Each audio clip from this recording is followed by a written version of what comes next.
옆 사람하고 인사 나누겠습니다. 예배드림이 기쁨입니다. 아직 입이 안 열리셨나요? 앞뒤로 한 번 더 인사 나눌게요. 난 당신이 아무 이유 없이 좋습니다. 시작. 좋습니다. 좋습니다. 그럼 이제 사랑한다면 야곱처럼이란 제목으로 말씀 나누도록 하겠습니다. 몇 년 전인데요. SNS에서 필리핀의 한 커플이 좀 이슈가 됐었습니다. 남자가 랜스라는 이름을 가지고 있었고 그 남자와 사귀고 있는 자매는 하반신 장애가 있는 자매였는데 그 커플이 좀 약간 그 SNS에서 한동안 유명해졌었습니다. 왜 유명해졌나 했더니 그 랜스라는 남자의 헌신적인 사랑 때문에 그 커플이 유명해졌던 겁니다. 이 남자는 그 장애가 있는 여자친구를 알게 된 이후로 연애를 하면서 어떻게 하냐면 필리핀의 대학이 좀 많이 열악하더라고요. 대학교인데도 불구하고 엘리베이터가 없습니다.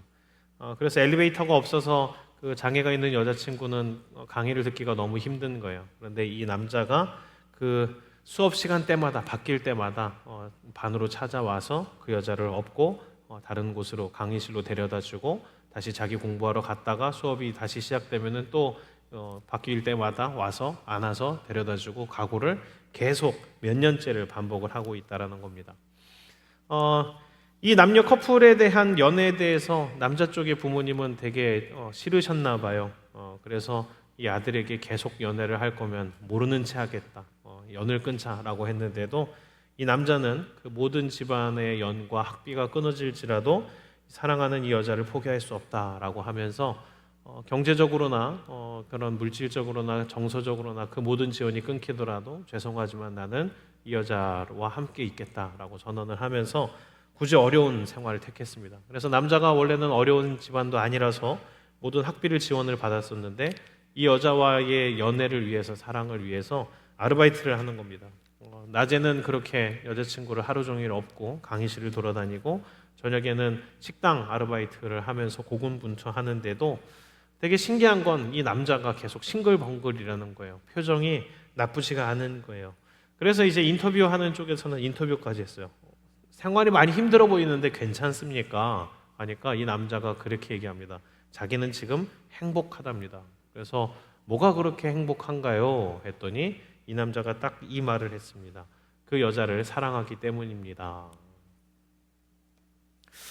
중국의 한 여성이 되게 힘든 일을 하고 있는 것이 조명된 적이 있었습니다. 남자들도 힘들어서 며칠 못 버틴다는 중국의 건설 현장에서 되게 마른 그렇게 젊지도 않고 몸이 좋아 보이지도 않은 한 아주머니가 건설 현장에서 벽돌을 나르고 있는 겁니다. 그래서 하루에도 수십 번씩 무게도 30-40kg가 돼 보이는 그런 벽돌을 나르고 건설 현장에서 일을 하는 그 여인을 보고 인터뷰를 한 겁니다. 도대체 왜 이렇게 힘든 일을 하느냐라고 했더니 그 중년의 여성은 이렇게 대답했습니다. 남편을 여의고 하나 있는 아들을 공부시키면서 먹고 사는데 사실은 그 전에는 다른 일을 했는데 그것은 보수가 적어서 아들을 공부시키지를 못한다. 그래서 아들도 공부시키고 우리 가족이 먹고 살려면은 할 수 있는 그나마 유일한 일이 이 건설 현장 일이라서 사랑하는 아들을 위해서 나는 이 벽돌을 날라야 된다라고 인터뷰를 했습니다. 그 여자 인터뷰를 보고 왜 여자는 약하지만 어머니는 강하다라고 하는지를 알 것 같았습니다. 제가 겪은 일입니다. 모든 사람에게 주어지는 하루는 24시간 똑같습니다. 저도 그걸 알고 있었는데 두 가지 일을 겪으면서 하루가 24시간이 아닐 수도 있구나라는 것을 알았습니다. 먼저는 군대에서 깨달았습니다. 하루는 24시간이 아니라 48시간처럼 느껴질 수도 있고 하루가 1년처럼 한 달처럼 느껴질 수도 있습니다. 그렇습니다. 이등병 때는 어찌나 그렇게 시간이 안 가든지 2달 있으면 가는 휴가가 마치 1년을 기다려도 안 오는 것처럼 느껴졌습니다. 유격훈련 때는 더 심했습니다. 조교가 PT 8번을 시켰는데 온몸 비틀기에서 발을 모아 옆으로 돌렸는데 그 1분이 10분같이 느껴지는 겁니다. 그 한순간이 영원처럼 느껴지는 그 순간을 보고 군대의 시간은 멈춰있구나라는 그 말들, 고참들이 얘기했던 것이 진리라는 것을 그때는 알았습니다. 그런데 또 하루가 24시간이 아니라 더 짧을 수도 있다는 것을 결혼 전에 연애할 때 깨달았습니다. 그렇습니다. 지금의 아내와 연애할 때는 어땠냐면 한 오후 5시쯤에 만나서 손 한번 잡았는데 벌써 11시가 되는 것과 같은 시간이 순식간에 흘러가는 그런 기적을 경험했습니다. 항상 그랬습니다. 만나면 시간이 훌떡 가버리는 겁니다. 커피 한 잔 마셨는데 2시간 지나가고 손 잡았는데 1시간 지나가고 그렇게 시간이 빨리 흐를 수도 있다는 것을 연애할 때 깨달았습니다. 그렇습니다. 사랑이란 것이 참 놀라운 게 그렇게 안 가을 것 같은 시간도 빠르게 흐르게 하는 그런 놀라운 능력이 있습니다. 생각해볼수록 사랑은 놀랍습니다. 참 신기합니다. 돈 주면서 억지로 하라고 해도 못할 일들을 사랑하면 할 수 있게 됩니다. 저는 자식을 낳고 사랑이 그렇구나라는 생각을 했습니다.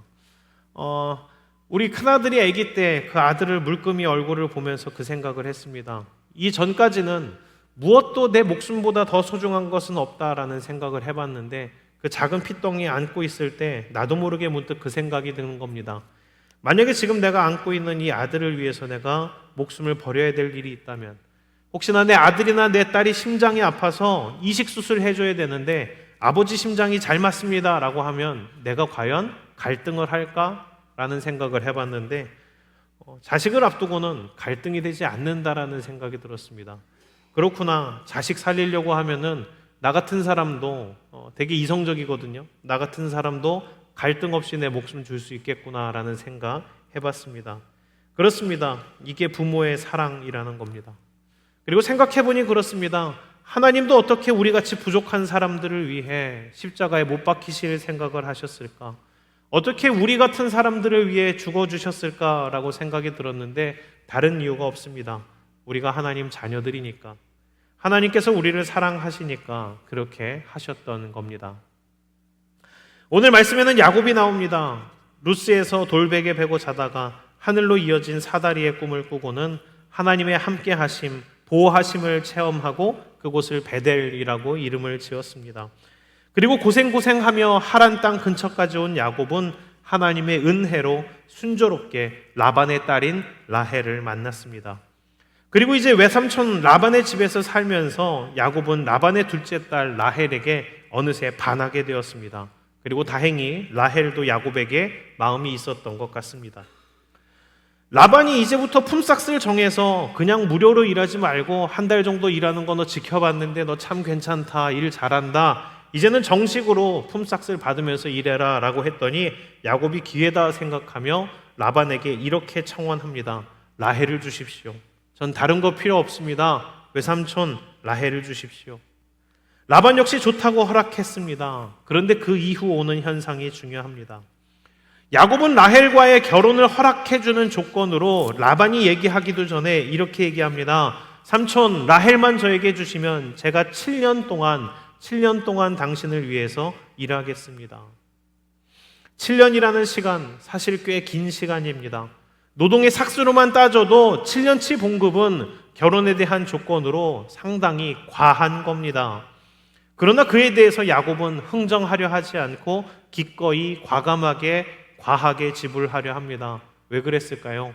사랑하기 때문입니다. 조금만 생각해 보아도 충분히 그 기간을 줄일 수 있고 흥정할 수 있는데 야곱은 일부러라도 그러지 않습니다. 라헬을 향한 야곱의 사랑이 넘쳤기 때문입니다.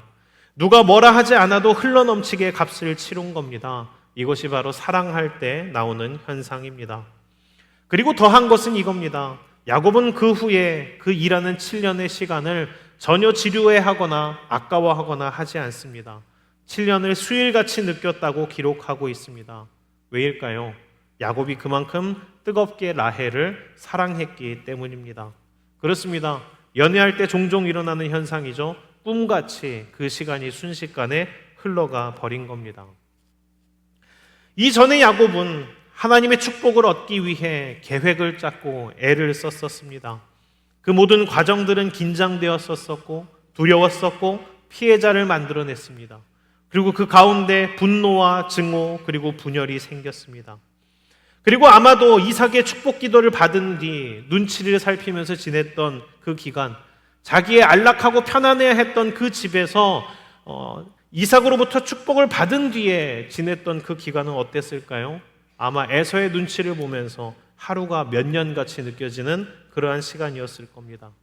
그러나 이번에는 그와 다르게 야곱은 사랑으로 사는 동안 7년이 수일같이 지나 버렸습니다. 이 야곱의 7년을 한번 상상을 해보았습니다. 이 야곱의 7년이 지나는 시간을 만약에 내가 영화 감독이고 이것을 영상으로 만든다면 어떨까? 아마도 이랬을 겁니다. 우선은 배경음악이 깔려야 됩니다. 무미건조하게 그냥 영상만 나오지 않습니다. 별빛이 내린다 이런 거 좋을 것 같습니다. 별빛이 내린다 샤라랄라 이런 거 배경음악으로 나와야 됩니다. 그런 거 나와주면 야곱이 표정에 가만히 있어도 미소가 지어져야 됩니다. 미소를 띠고 양을 지그시 바라보고 있습니다. 그때 무슨 일이 생길까요? 뒤에서 손이 불쑥 나오는 거죠. 아리따운 여인의 손. 그러면서 야곱의 눈을 가립니다. 이렇게 얘기해 줘야죠. 누구게? 그럼 야곱이 맞출 수 있을까요? 없을까요? 못 맞춥니다. 삼촌 집에 여자가 많은 것도 아닌데 야곱은 못 맞춥니다. 누구지? 영숙이? 말숙이? 그러면 라헬이 대가리를 세게 칩니다. 장난치지 마면 라헬이었구나. 난 다른 사람인 줄 알았어. 하면서 까르르 거리는 거죠. 라헬이 빨래를 널고 있을 때도 아마 그랬을 겁니다. 하얀 옷감을 빨래를 널었는데 옷감 뒤로 이상한 남자의 그림자가 다가오는 거죠. 그리고 손이 불쑥 나오면서 꽃 한 송이가 들려 있습니다. 라헬 오다 주웠어. 그럼 라헬은 그거 받고 이런 거 받으면 누가 좋아할 줄 알아? 이런 식의 유치한 대화가 오갔을 겁니다. 그렇습니다. 야곱의 일생을 야곱의 이 7년 동안 지내는 그 평상시의 하루하루를 보자면 아마 많은 스킵들이 일어나고 이러한 단편적인 어떠한 장면들이 오가는 그런 시간들이었을 겁니다. 그런데 중요한 게 있습니다. 그게 뭐냐면 야곱이 평범하게 양떼를 치는 그 순간, 라헬이 평범하게 집안일을 하는 그 순간, 평범한 한 순간순간들이 아주 아름다운 기억으로서 남을 수 있을 거라는 겁니다. 하나님께서 우리들에게 원하시는 삶이란 무엇일까요? 무언가를 얻기 위해 이를 갈면서 싸우고 분노하고 긴장해서 결국은 무언가를 얻어내고 그 피가 흥건한 가운데 무언가를 쟁취하는 삶, 그 전투적인 삶을 하나님께서 우리에게 원하시는 걸까요? 아닙니다. 그렇게 해서 무언가를 이루고 얻어내서 거기서 우리가 무엇을 누릴 수 있겠습니까? 하나님께서 우리에게 원하시는 것은 아주 단순하고 분명합니다. 하나님을 사랑하고 이웃을 사랑함으로 우리의 인생의 수십 년을 수일같이 사는 것. 야곱이 라헬을 사랑하듯이 사랑으로 인한 자원함과 사랑으로 인한 누림으로 즐겁고 행복하게 사는 것, 이것이 하나님께서 우리들에게 원하시는 것입니다. 그래서 하나님께서는 호세아서 6장 6절에 이렇게 말씀하셨습니다. 같이 읽겠습니다. 시작. 나는 인애를 원하고 제사를 원하지 아니하며 번제보다 하나님을 아는 것을 원하노라. 아멘. 감정이 없고 생각이 없고 사람들이 만들어낸 가짜 신은 이런 걸 원하지 않습니다. 그래서 무당들이 점치거나 절에 가보면 이러한 요구가 없습니다. 우리의 마음을 요구한다거나 우리의 삶을 바꾸라거나 이런 것들 요구하지 않습니다. 오직 일입니다. 기브 앤 테이크입니다. 돼지머리를 잘라놓고 제사상만 차리면 됩니다. 회개하라거나 마음을 바꾸라거나 그런 말 하지 않습니다. 외형적인 형식만 지내면 됩니다. 절에서도 그렇죠. 기와장에 소원이나 적고 향불이나 투여두면 됩니다. 우리의 마음을 따로 요구하지 않습니다. 그러나 하나님은 항상 아닙니다.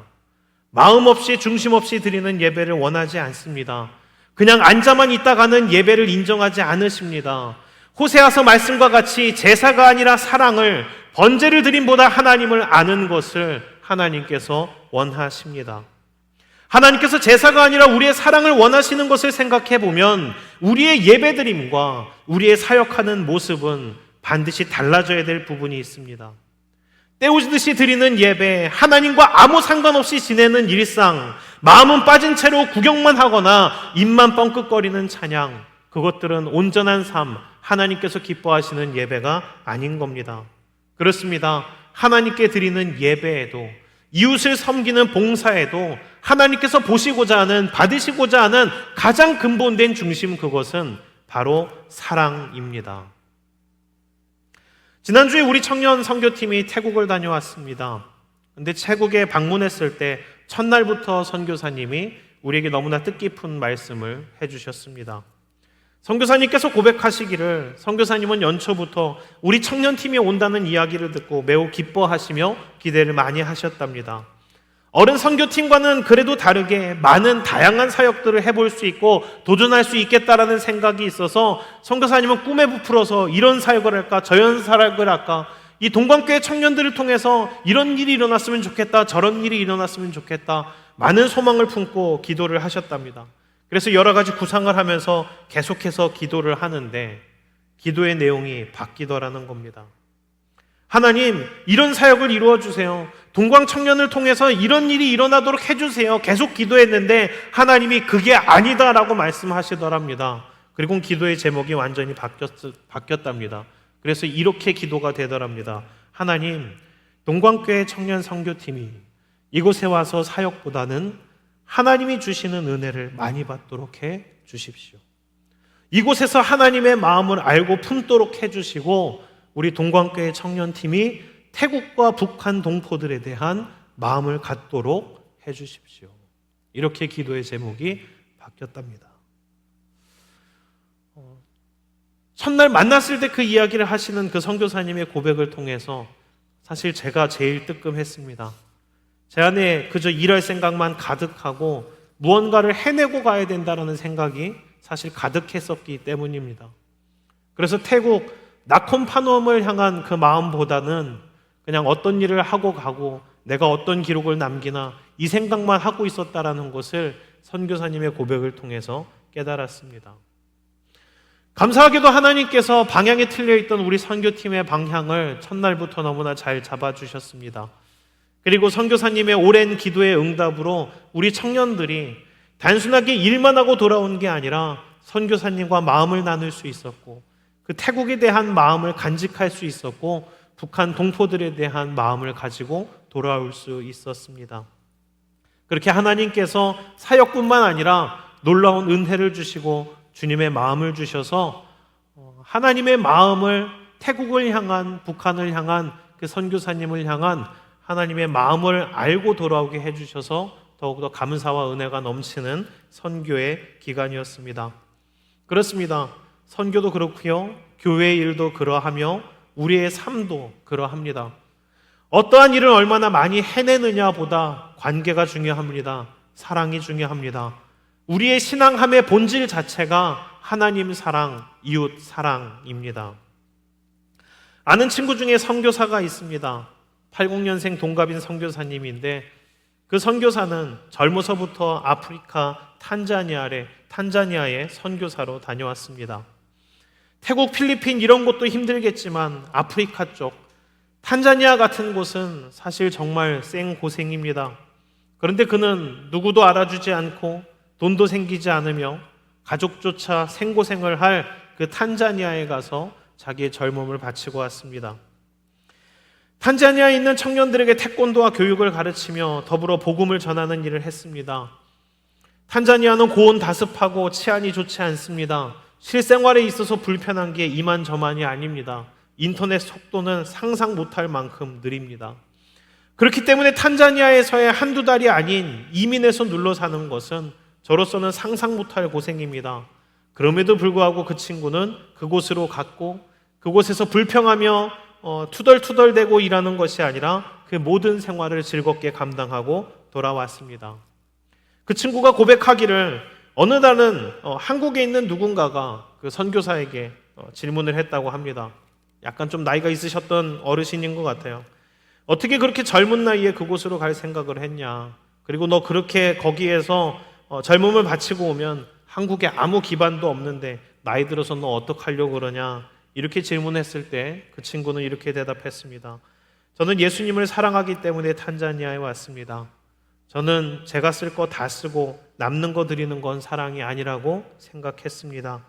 예수님을 사랑해서 내가 가장 아끼고 내게 있어서 제일 좋은 것을 그냥 예수님께 먼저 드렸으면 좋겠다라는 생각이 들어서 그 생각하고 온 겁니다.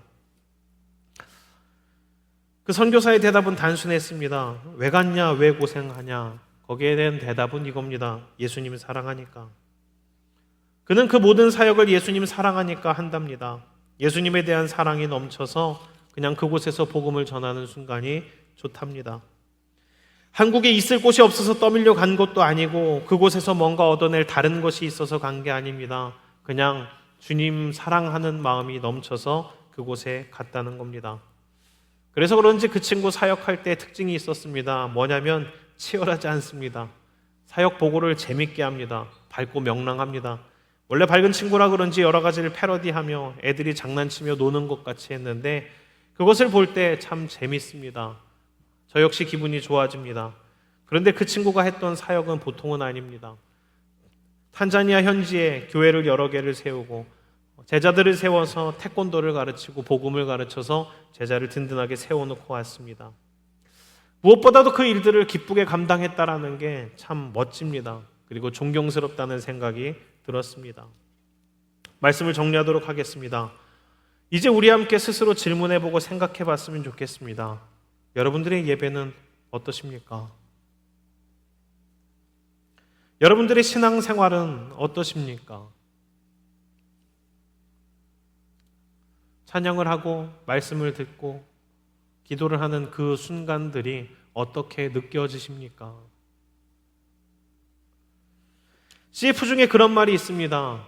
사랑한다면 카페라테처럼. 그 광고에서 전하는 메시지는 사실 대단히 단순합니다. 자기들의 커피는 순수하고 진하다라는 겁니다. 가볍지 않고 다른 내용물을 섞지 않았다는 겁니다. 그 말을 본떠서 이 말을 하고 싶습니다. 하나님을 사랑한다면 야곱이 라헬을 사랑할 때처럼. 여러분들의 신앙생활이 그러했으면 좋겠습니다. 예배를 드리는 그 순간이 지겹지 않았으면 좋겠습니다. 기도하는 그 순간을 견뎌내는 정도에 머무르지 않았으면 좋겠습니다. 찬양을 억지로 하지 않았으면 좋겠습니다. 여러분들의 신앙생활이 야곱이 라헬을 사랑할 때처럼 즐겁기를 원합니다. 기쁘기를 원합니다.